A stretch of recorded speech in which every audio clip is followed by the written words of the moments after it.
On va commencer par ce rebondissement dans l'affaire Jubilard. 5 ans et demi, je dis bien 5 ans et demi après la disparition de Delphine Jubilard. Cédric Jubilard a avoué à la justice avoir tué son épouse et il a conduit ce jeudi les enquêteurs là où il avait visiblement dissimulé le corps de son épouse fin 2020. Des ossements ont été retrouvés. On va prendre tout de suite la direction de Villeneuve-sur-Ver, là où les recherches s'effectuent. Nous sommes avec notre équipe sur place, Jean-Luc Thomas et Clément Lopez. Au moment où on se parle, Jean-Luc Thomas, les recherches se poursuivent toujours et encore. Oui, exactement. Il est un peu plus de 18h. Les fouilles ont débuté ce matin aux environs de 6h et ça continue encore et encore. Alors, ça peut surprendre, mais vraiment, les 40 enquêteurs à la fois de l'IRCGN, mais aussi de la section de recherche de la gendarmerie de Toulouse, eh bien, veulent vraiment essayer de trouver tous les indices possibles qu'il y a sur cet endroit, sur ce terrain qui se trouve sur la commune de Mayoc, qui est à peu près juste à aller, on va dire, à 1,5 km de là où nous nous trouvons. Ce qu'il faut savoir également, c'est que donc les ossements ont été découverts, des ossements de la partie basse d'un corps, entre autres 2 fémurs. Évidemment, pour l'instant, ce n'est qu'une interrogation, ce n'est pas officialisé. Le fait que ces ossements appartiennent à Delphine Jubilard, même s'il y a évidemment de fortes probabilités pour que ce soit le cas, puisque Cédric Jubilard l'avait dit dans sa lettre d'il y a un mois maintenant, qu'il était prêt à aider les enquêteurs, ce qu'il a fait, puisqu'il était là ce matin dès 6h, lorsqu'il y a eu les premières recherches. Des recherches qui sont faites, je vous le disais, par 40 enquêteurs, mais il faut savoir aussi qu'il y avait une pelleteuse parce que les ossements retrouvés étaient sous de nombreux centimètres de terre qui était juste à côté d'une cabane en pierre, et c'est un endroit qui peut être facilement d'accès entre guillemets. C'est à une douzaine de kilomètres de la maison de la famille Jubilard, et c'était facile d'accès pour Cédric, lui qui connaissait et qui connaît très bien le département du Tarn, puisqu'il travaillait un petit peu partout dans ce département. Donc cette route était facile d'accès pour lui. Merci beaucoup pour ce point très précis, Jean-Luc Thomas, avec Clément Lopez depuis Villeneuve-sur-Ver. Et oui, rebondissement, Tanguy Hamon, dans cette affaire. Toute la France en a parlé, l'affaire Jubilard, comme dans d'autres affaires qui mobilisent les Français. On parle de l'affaire du pont de Ligonnès, mais ça fait partie de ces histoires, le petit Grégory, etc. Et là, voilà, on a une ébauche peut-être de dénouement. Il faut encore attendre le résultat de l'enquête et le résultat des analyses de ces ossements. Oui, c'est une nouvelle étape très importante et à laquelle on s'attendait depuis que Cédric Jubilard avait dit via ses avocats qu'il était prêt à coopérer avec la justice, prêt à indiquer où se trouvait le corps. Hier, il a été interrogé par la présidente de la cour d'assises de Haute-Garonne. Il lui a dit donc officiellement qu'il était bien à l'origine déjà d'une part de la mort de Delphine et qu'en plus il était prêt à leur montrer précisément aux enquêteurs où se trouvait le corps. Ce matin aux alentours de 10h, donc il a été extrait de sa cellule. Il a été amené sur place avec un magistrat, avec plusieurs enquêteurs aussi, des équipes cynophiles de la gendarmerie spécialisées pour retrouver les restes humains. Ils ont trouvé très facilement, très rapidement plutôt, les ossements, les restes de Delphine. Alors les restes de Delphine, ça va être la suite de l'enquête qui va bel et bien confirmer s'il s'agit des os de Delphine. Ce sont les spécialistes de la police, de la gendarmerie scientifique, qui sont basés à Pontoise, qui vont faire ces analyses. Il va y avoir également, après ces analyses d'identification, une façon de déterminer de quoi est mort Delphine. S'agit-il, y a-t-il une fracture sur un os en particulier? Peut-être un coup d'arme blanche. Dans ce cas-là, peut-être qu'une côte, un os aurait une trace d'une lame. Est-ce qu'il y a eu un cas d'étranglement? Là, à ce moment-là, ce sont des os du cou qui peuvent être touchés par ce genre de fait. Enfin, pour un étouffement, là, des spécialistes indiquent que ce sont les dents qui prennent donnent une couleur un peu rosée et qui pourrait donc permettre de déterminer quelle serait la cause de ce meurtre. Tout ça, évidemment, est extrêmement important pour la suite de l'enquête, puisqu'il va falloir qualifier les faits. Les avocats, on en a parlé tout à l'heure, commencent déjà à donner leur propre récit en disant qu'il s'agirait là de coups qui ont donné la mort de façon involontaire. Là, ce serait que 15 ans de réclusion au maximum. Si c'est un homicide volontaire, là, Cédric Jubilard, comme lors du procès de première instance, risque jusqu'à 30 ans de prison. Et on reviendra tout à l'heure sur justement l'intervention des avocats. C'était il y a 10 jours, hein, tout juste. Philippe de Gestas, je l'évoquais, il y a des affaires qui marquent les esprits des Français. Hein.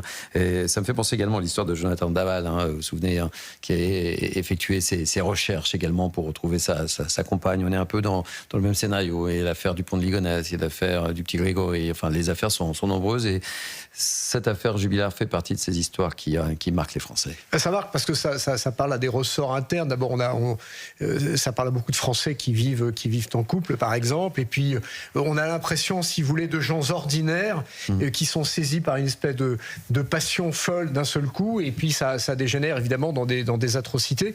Et c'est pour ça que ça frappe beaucoup. Vous parliez de Jonathan Daval tout à l'heure. Ce qui avait beaucoup frappé les Français, c'est que cet homme pleurait de manière extrêmement expressive. Et tout ça pour avouer quelque temps après qu'il était à l'origine évidemment de la mort de son épouse. C'est pour ça que je faisais le parallèle. Hein. Et on se souvient des images de Cédric Jubilard hein, qui participe aux recherches aussi. Et c'est intéressant parce que quand on écoute le nouveau discours des nouveaux avocats, quand on écoute bien le vocabulaire, on a l'impression en fait que Cédric Jubilard est aussi une victime. Et vous savez, en faire trop, ça peut aussi retourner l'opinion. Et d'ailleurs, je reviens à Jonathan Daval qui lui pleurait de manière très expressive, ce qui a aggravé finalement dans l'opinion publique et probablement pour le jury. Et là, moi je trouve que les avocats ont tendance à victimiser un peu celui qui aujourd'hui, de manière quasi évidente, est le coupable. Et donc, il faut être très prudent quand on emploie ce vocabulaire, parce que les Français ne sont pas prêts à pardonner à quelqu'un qui a assassiné son épouse. Paul Sugy. L'actualité nous donne un certain nombre d'exemples de figures paradoxales dans leur hypocrisie. On a eu le pompier pyromane dans les enquêtes sur l'origine des départs de feu à Fontainebleau. Et on a l'amoureux criminel. Alors vous allez me dire, c'est un scénario malheureusement assez classique dans le cadre de ce que les observateurs attentifs dans le mouvement féministe parlent de... il faut surtout pas dire crime passionnel, mais féminicide. Enfin, on a eu beaucoup de mots aujourd'hui pour penser ça, mais c'est vrai malheureusement que ces situations, ces faits divers se multiplient. Et autant dans l'affaire Daval que ici dans l'affaire Jubilard, vous avez dans la posture adoptée par le mari criminel un mensonge parfaitement inacceptable pour la société, et je pense que ça cristallise en partie l'intérêt que cette affaire a pu susciter dans ce paradoxe épouvantable. François Pupponi et André Vallini, je vous fais réagir. Évidemment, on poursuit nos échanges dans quelques instants, mais nous sommes avec Jacques Dallest. Pourquoi nous sommes avec Jacques Dallest? Parce qu'en fait, il est procureur général honoraire et il a écrit surtout un livre sur les chemins du crime. Et dans ce livre, bonsoir Jacques Dallest, merci d'être avec nous. Je trouvais que c'était important de vous avoir parce que dans ce livre, j'utilise vos mots, vous évoquez 42 meurtres, un infernal catalogue des turpitudes meurtrières que vous racontez et qui vous fera réfléchir. Ce sont vos mots. Hein. Vous me dites si je me trompe. Quel regard portez-vous justement sur cette affaire? On a évoqué avec Philippe de Gestas et nos autres invités d'autres affaires qui ont marqué les Français. Qu'est-ce que ça vous inspire, vous qui évoquez 42 meurtres dans votre livre? Oui, ça évoque en fait le quotidien, ce qui peut arriver à tout le monde. Vous savez, le crime conjugal, finalement, touche des gens très ordinaires. Ça peut être son voisin, ça peut être quelqu'un de son entourage, et donc ça touche très directement nos concitoyens. Autant le grand banditisme, les règlements de compte, on se dit que c'est un milieu très spécifique, qui n'est pas le sien. Alors en revanche, le crime, le meurtre d'une femme par son mari, ça vous touche très directement. S'ajoute aussi l'aspect énigmatique de ce dossier. Est-ce que Cédric Jubilard est coupable ou pas? Jusque-là, il niait toute implication. Et vous savez, dans une affaire criminelle, il y a 3 grandes questions. Qui, comment, pourquoi? Maintenant, on sait le qui, et ce sera à la cour d'assises d'appel de le dire. Comment? C'est la suite de l'enquête qui va nous dire comment est morte Delphine Jubilard, si c'est possible, parce que vous savez qu'un corps qu'on retrouve 6 ans après, près de 6 ans après, il est évidemment à l'état d'ossement, et il n'est pas absolument certain qu'on puisse déterminer les causes exactes du décès de Delphine Jubilard. Et enfin, le pourquoi, ce sera l'explication que l'intéressé devra apporter. Pourquoi y a-t-il eu altercation? S'il y a eu altercation, lui, évidemment, va essayer d'invoquer le geste non volontaire, ou en tout cas le geste volontaire, mais sans intention de donner la mort. Comme vous l'avez dit, c'est des coups mortels. D'ailleurs, la peine est de 20 ans et n'est pas de 15 ans, puisque c'est aggravant dans la mesure où la victime est son conjoint. Mais évidemment, passer de 30 ans à une peine maximum de 20 ans, c'est intéressant pour lui, et c'est sans doute une des raisons de sa démarche d'aveu. Il y a peut-être la volonté de soulager sa conscience, qu'on ne peut pas écarter, mais il y a aussi quelque chose, je pense, de très utilitaire, d'espérer une baisse sensible de la sanction qui lui sera infligée. Jacques Dallest, je vous propose de rester avec nous, parce qu'on va une pause sur CNews et sur Europe 1. On poursuit nos échanges, j'ai encore des questions à vous poser. Et François Pupponi et André Vallini n'ont pas encore réagi, et je me suis engagé évidemment à les faire agir sur cette affaire, ô combien importante, et ce rebondissement. On se retrouve dans quelques instants sur Europe 1 et sur CNews. À tout de suite. 18h-19h sur CNews et Europe 1, Punchline, Thierry Cabane. 18h17 sur Europe 1 et sur CNews, nous poursuivons nos échanges sur justement ce rebondissement dans l'affaire Jubilard. Et depuis 10 jours, force est de constater que les choses ont considérablement évolué, notamment depuis l'intervention, il y a 10 jours tout pile, des 2 nouveaux avocats de Cédric Jubilard. C'est Augustin Donadieu qui nous raconte tout cela. Une affaire débutée fin 2020 qui s'est accélérée en une dizaine de jours. Alors que Cédric Jubilard avait toujours clamé son innocence dans la disparition de sa compagne, il a tout à coup reconnu sa culpabilité. À la surprise générale, le 6 juillet dernier, ses avocats annoncent qu'il reconnaît la mort de sa femme. Il y a quelques semaines, il m'a dit « Écoutez, maître, il faut que je vous dise la vérité, c'est moi. C'est moi qui suis à l'origine de la disparition de ma femme. » L'explication qu'il donne est la suivante. Il s'agit d'un couple qui s'est dégradé inexorablement depuis plusieurs mois, avec des tensions de plus en plus fortes. Et c'est dans le cadre d'une énième dispute conjugale que les choses ont mal tourné. Au cours de son procès l'année dernière, il avait nié toute implication. Face à ces nouveaux aveux, l'avocat de la famille de Delphine a dénoncé une nouvelle manipulation de Cédric Jubilard et réclamé le corps. Mais selon la défense de l'accusé, il exprimait la volonté de soulager sa conscience. Assez rapidement, j'ai ressenti que celui-ci avait le besoin profond de parler. Il était verrouillé quelque part psychologiquement depuis le début. 10 jours après ses premiers aveux, c'est bien Cédric Jubilard qui aurait orienté les enquêteurs vers un lieu où des ossements ont été retrouvés. Après des années, les proches de Delphine pourraient peut-être bientôt lui offrir une sépulture. Et c'est donc pas Augustin Donadieu, mais Anaïs Baucher qui a réalisé ce reportage. Et nous sommes toujours avec Jacques Dallest, procureur général honoraire et auteur du livre Sur les chemins du crime. Merci d'être avec nous, Jacques Dallest. Voyez un peu ce changement de stratégie depuis 10 jours, vous qui évoquez dans votre livre 42 affaires, 42 meurtres. Est-ce que vous faites le parallèle avec d'autres affaires que vous évoquez dans votre livre ?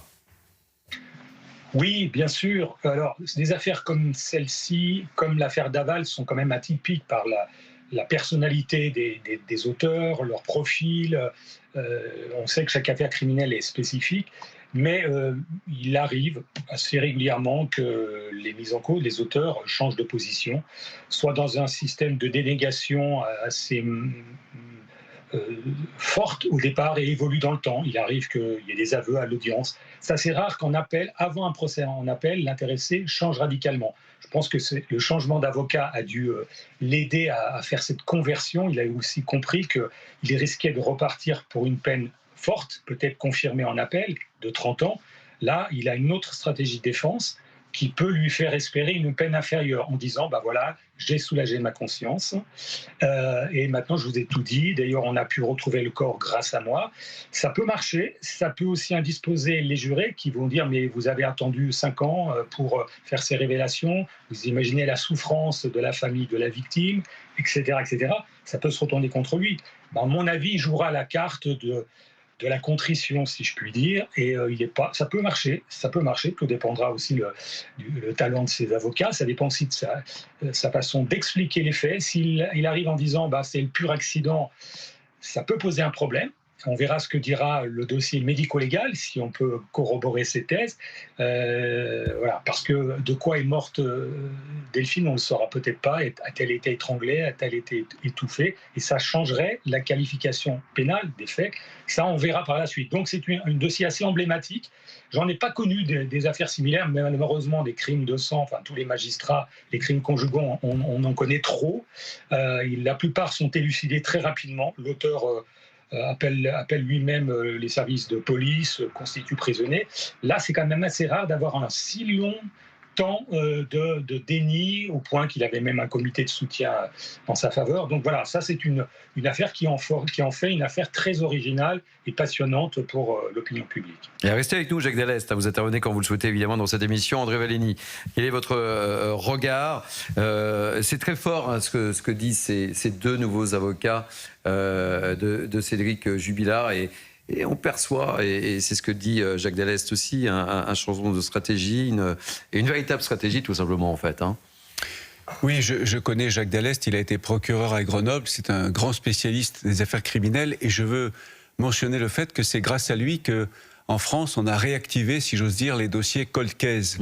Les dossiers qui dorment dans des placards depuis des années et qu'on n'a pas résolu, des énigmes criminelles qu'on n'a pas résolues. Et récemment en Isère, on a pu résoudre une énigme criminelle, l'assassinat de Madame Bonfanti, parce que son assassin a été confondu. Donc, effectivement, dans l'affaire Jubilard, on assiste à un changement de stratégie. Je pense que ces avocats vont se diriger vers les coups et blessures ayant entraîné la mort sans intention de la donner. Mais la difficulté qui va se présenter aux défenseurs de M. Jubilard, c'est que l'autopsie, à mon avis, ne va pas donner grand-chose, parce que 5 ans après, le corps doit être dans un état de décomposition avancée. On va surtout retrouver des ossements, et c'est très difficile de faire parler des ossements. En tout cas, c'est plus difficile de faire parler un corps. François Pupponi. La stratégie est limpide. Hein. Il y a des éléments quand même. Ils essaient de gagner 10 ans. Il y a des éléments. Ils disent, voilà, ils vont tenter. Parce que, après tout, entre guillemets, ils n'ont rien à perdre. Enfin, et c'est pour ça que cette affaire qui a quand même beaucoup intéressé les Français, là, on rentre, j'allais dire, dans la saison 2, et ça va les intéresser aussi, et peut-être encore plus, parce que la stratégie, on la voit venir. On voit bien que Cédric Jubilard et ses avocats vont essayer de défendre cette thèse de la dispute. Et quand on va lui dire éventuellement mais pourquoi vous avouez maintenant, on ne l'a pas fait avant, il peut dire mais si j'avais avoué, moi j'avais dit à ma copine etc. comment je l'avais tué, parce qu'il a parlé à un ancien détenu voilà, et donc il va essayer de jouer là-dessus, et on voit bien la stratégie des avocats, c'est de dire écoutez, en fait c'est un père éploré qui n'a pas voulu faire de peine à ses enfants. Tout y est dans l'interview des avocats. Alors, est-ce que c'est intelligent ou pas de la part des avocats? Je ne suis pas un spécialiste, on verra le résultat. Mais une telle conférence de presse où en tout cas on déclare tout de suite la stratégie et on la voit venir, parce que c'est tellement gros que... C'est assez limpide. C'est limpide, ça peut payer ou pas. L'avenir le dira, mais en tout cas, je pense qu'on est parti vers une nouvelle version qui va durer. Alors, je ne sais pas quand pourra avoir lieu le jugement en appel. Il y a un procès qui est prévu le 21. Prévu le 21 septembre. Le 21 septembre, il va se tenir en l'état. Non. Ça va être compliqué parce qu'il y a encore énormément d'actes qui vont être faits. On attend les analyses. Une fois que les analyses seront faites, il va falloir interroger Cédric Jubilard là-dessus. Il y a aussi, on peut imaginer une reconstitution des faits qui va être extrêmement importante pour essayer de visualiser vraiment très bien physiquement comment ça a pu se passer. C'est vrai que d'ici le 21 septembre, en sachant en plus qu'on est en période estivale en ce moment et qu'il y a peut-être un peu moins de moyens différents, ça paraît difficile. Ça peut être long également. Ça peut être long, l'analyse des ossements, etc. Ça peut peut-être du temps aussi, Tanguy Hamon. Donc, alors l'analyse, les spécialistes disent que ça peut être plutôt rapide, mais ensuite il va falloir tous les autres actes d'enquête, etc., les interrogatoires, la reconstitution qui là est assez longue à être mise en place. Donc c'est vrai que le 21 septembre, ça paraît peut-être un peu trop proche. Pour le moment, la date est encore... pour le moment, c'est maintenu. La date est maintenue. André Vallini. Oui, je voudrais revenir d'un mot sur ce que disait le procureur général Dallest, à savoir que ces affaires passionnent les Français parce qu'elles concernent des Français, entre guillemets, ordinaires. Et ça n'est pas péjoratif dans ma bouche, c'est le mot qu'on employait. Mais c'est ce que disait Philippe Gestas, Gestas tout à l'heure. D'ailleurs. Et moi, je suis allé beaucoup dans les prisons quand j'étais parlementaire, et notamment lors de la commission d'enquête sur les prisons. J'ai toujours été frappé du fait que, bien sûr, en prison, rencontre des voyous, des délinquants, des narcotrafiquants, des mafieux, mais on rencontre aussi beaucoup de gens ordinaires qui ont basculé en quelques secondes d'une vie tout à fait normale dans le crime. Et c'est très frappant parce que ça touche des gens, oui, des Français moyens que rien ne prédestinait à devenir condamnés à 10, 15, 20 ans de prison. C'est très frappant ça. Et M. Dallest avait raison d'insister là-dessus tout à l'heure. Jacques Dallest, dernière question. On a diffusé l'intervention donc des deux avocats, dont d'un des avocats d'ailleurs, et je trouvais que c'était intéressant de rediffuser cette intervention parce que je trouve qu'il y a beaucoup d'éléments de réponse dans la stratégie et je pense qu'on est tous d'accord sur ce plateau. Il se dit beaucoup de choses quand même. Hein. Oui. Ce que moi j'ai connu, et on le voit très régulièrement, c'est la difficulté pour un accusé de reconnaître ce qu'on appelle l'intention homicide. La plupart du temps, même si la victime a pris 10 coups de couteau, mais je ne voulais pas la tuer. Et on le voit beaucoup dans les affaires de crime conjugal qui se font la plupart du temps sans témoin, évidemment. Et là, on aura la parole de Jubilard contre le fantôme Delphine, qui n'est pas là pour donner sa vérité. Il lui sera très facile d'expliquer que c'est à la suite d'une altercation qu'il y a eu cette échauffourée, qu'elle est tombée, qu'il l'a frappée. Voilà. Et ça, c'est souvent ce qu'on constate dans ces dossiers sans témoin. Finalement, même si j'ai causé la mort de cette personne, je n'étais pas animé d'une intention de la tuer, c'est un coup de colère. Et ça, je pense que ce sera évoqué dans le dossier. Un petit point aussi, il n'est pas certain que le supplément d'information qu'a ordonné la présidente de la cour d'assises dure très longtemps. On ne va pas refaire l'instruction. C'est maintenant, puisque c'est l'accusé lui-même qui a changé de version, il faut avoir des éléments tangibles, vous l'avez dit, médico-légaux, mais on ne va pas réinterroger. Je doute qu'on fasse une reconstitution, comme si on rouvrait l'instruction. La présidente de la cour d'assises a besoin, évidemment, de faire ses actes. Une fois qu'ils auront été faits, l'audience pourra reprendre, et cette fois avec ces éléments nouveaux, et peut-être qu'il y aura des explications à fournir, Jubilard, sur le mode opératoire, ce qui s'est passé dans cette nuit de décembre 2020, voilà, sans avoir pour autant besoin de refaire l'instruction, puisque ces deux sont faites, qu'on en est là aujourd'hui. Et ça fait déjà bientôt 6 ans que les faits ont eu lieu. Je crains que le report du dossier, surtout à la cour d'assises de Haute-Garonne, qui est une cour d'assises très chargée, soit décalé dans le temps, et ça posera un vrai problème de jugement de cette affaire. Vous savez qu'il y a un stock d'affaires criminelles très important en France. Il est fondamental que ce dossier soit jugé maintenant, 6 ans après les faits. Mais le 21 septembre, ça risque d'être reporté, vraisemblablement, Jacques Dallest. C'est possible, mais ce n'est pas certain. Si les examens médico-légaux sont suffisamment probants et si on n'en sait pas plus finalement sur ce qui s'est passé, faute d'éléments tangibles, je ne suis pas certain que la présidente de la cour d'assises ait besoin d'autres éléments pour ensuite le procès. Ça se fera, les questions lui seront posées à l'audience, les psychiatres qui vont examiner seront entendus. Voilà, des témoins pourront être cités de façon complémentaire par la présidente, qui a un pouvoir discrétionnaire. Voilà, ce n'est pas absolument certain au jour où nous parlons pour l'instant, évidemment. Merci pour cet éclairage, Jacques Dallest. Et je rappelle l'intitulé de votre livre sur les chemins du crime, où vous évoquez 42 meurtres, un infernal catalogue, comme vous le dites, des turpitudes meurtrières et qui peuvent nous interroger. C'est le moins qu'on puisse dire, Philippe de Gestas. Hein. Ça nous interroge parce qu'il ne faut pas oublier que la nature humaine est ainsi faite. On y trouve le meilleur, le sublime et le pire. Et le pire. Et c'est ce qu'on disait à plusieurs reprises sur ce plateau. C'est pour ça qu'on est très concerné par ces affaires. Parce qu'on sait que le pire peut aussi arriver. C'est aussi pour ça qu'il faut qu'on ait des règles dans un pays. Parce qu'il faut savoir contenir justement par l'éducation, par la loi, par le règlement et parfois par les forces de l'ordre, parfois ce qui sont des pulsions qui sont mortifères.